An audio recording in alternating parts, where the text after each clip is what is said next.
यशवंतराव चव्हाण यांचा आज 40वा स्मृतिदिन। अजित पवारांकडून कराडमधील प्रीती संगमावर जाऊन चव्हाण यांना अभिवादन। प्रीती संगमावर रोहित पवार आणि अजित पवारांची भेट। अजितदादा रोहित पवारांना म्हणाले, काकाचं दर्शन घे। त्यावर रोहित पवारांकडून अजितदादांना वाकून नमस्कार। थोडक्यात वाचलास, माझी सभा झाली असती तर तुझं काय झालं असतं। अजित पवारांचा रोहित पवारांना मिश्किल टोला। मराठी संस्कृती आहे त्यामुळे रोहित पवारांनी नमस्कार केला। मी लवकर आलो असतो तर शरद पवारांचीही भेट झाली असती, मात्र टायमिंग जुळलं नाही। अजित पवारांचं वक्तव्य।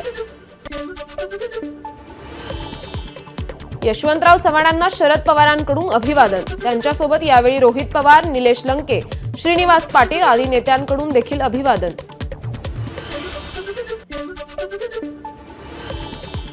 आम्ही विनाकारण कोर्टात जाऊन बसत नाही। काही जण सहानुभूती मिळवण्यासाठी सुनावणीला जाऊन बसतात। अजित पवारांचा सुप्रिया सुळेंना टोला। सख्या भावाच्या मुलाला समोर उभं करण्याचं कारण नव्हतं।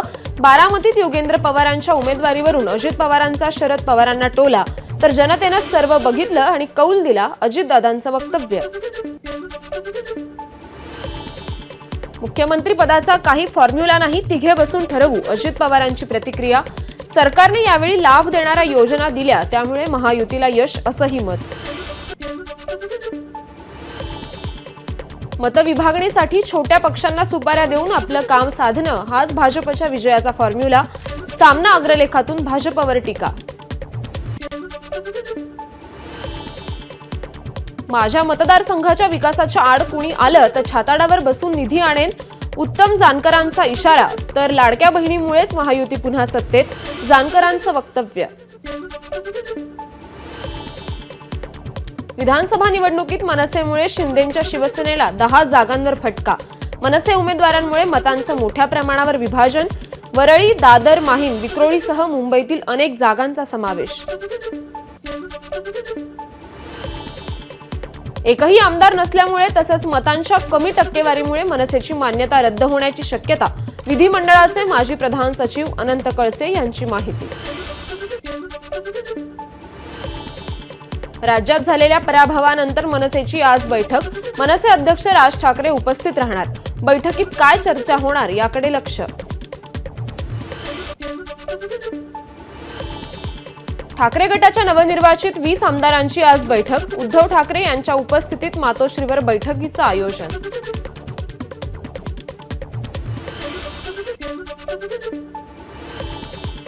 विधानसभा निवडणुकीत मुंबईतील 11 मतदारसंघात नोटाला पसंती। मनीषा वायकर, संदीप नाईक, फहाद अहमद, महादू बरोरा उमेदवारांना फटका। जितकी मतं नोटाला मिळाली त्यापेक्षा कमी मतांनी या उमेदवारांचा पराभव।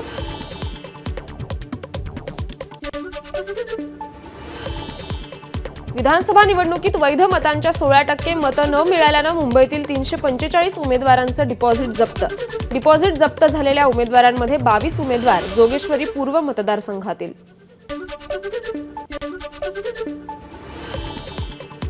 महायुती एकसंघ आहे, महायुतीत वितुष्ट येईल असं वक्तव्य कुणीही करू नका। मुख्यमंत्र्यांचं आमदारांना आवाहन, तर आपापल्या मतदारसंघात काम करण्याच्याही शिंदेंच्या सूचना। सत्ता स्थापनेचा मुहूर्त लांबणीवर। 27 किंवा 29 तारखेला सत्ता स्थापन होण्याची शक्यता। भाजपच्या संसदीय बोर्डाची बैठक आणि अमित शहा यांची शिंदे फडणवीस अजित पवारांशी चर्चा झाल्यानंतर शपथविधी होणार। मंत्रिपदासाठी यावेळी नक्की नंबर लागेल। यावेळीही 4 कोट आणलेत। भरत गोगावले मंत्रिपदासाठी यंदाही प्रचंड आशावादी। हिंगोलीत संतोष बांगर यांचे भावी मंत्री आशयाचे झळकले बॅनर्स। 31,000 मतांनी बांगर यांचा झालाय विजय। तुळजापूरचे भाजप आमदार राणा जगजितसिंग पाटलांना मंत्रिपदाची लॉटरी लागण्याची शक्यता। राणा जगजितसिंग यांचे तुळजापुरात झळकले भावी पालकमंत्री आशयाचे बॅनर्स। अजित पवार, एकनाथ शिंदे आणि देवेंद्र फडणवीसांनी प्रचारात मेहनत घेतली, त्यामुळेच हे यश। तर महायुतीच्या यशात लाडक्या बहिणींचा मोठा वाटा। महायुतीच्या विजयावर छगन भुजबळांची प्रतिक्रिया। मुख्यमंत्री पदासाठी फडणवीसांच्या नावाला विरोध असल्याचं कारण वाटत नाही. फडणवीसांच्या मुख्यमंत्री पदाबाबतच्या चर्चांवर भुजबळांची प्रतिक्रिया. ज्यांनी ज्यांनी आपल्याला त्रास दिला ते सगळे साफ झाले. मुखेडमधल्या सभेत बोलताना अशोक चव्हाणांची काँग्रेस नेत्यांवर टीका. तर श्रीजया चव्हाणांना विजयी केल्याबद्दल भोकरमधील जनतेचे मानले आभार. नाना पटोले फक्त 150 मतांनी विजयी झाले. ते काय महाराष्ट्राचं नेतृत्व करणार. अशोक चव्हाणांचा नाना पटोलेंना टोला. विधानसभा निवडणुकीचा निकाल आश्चर्यकारक असल्याची यशोमती ठाकूर यांची प्रतिक्रिया.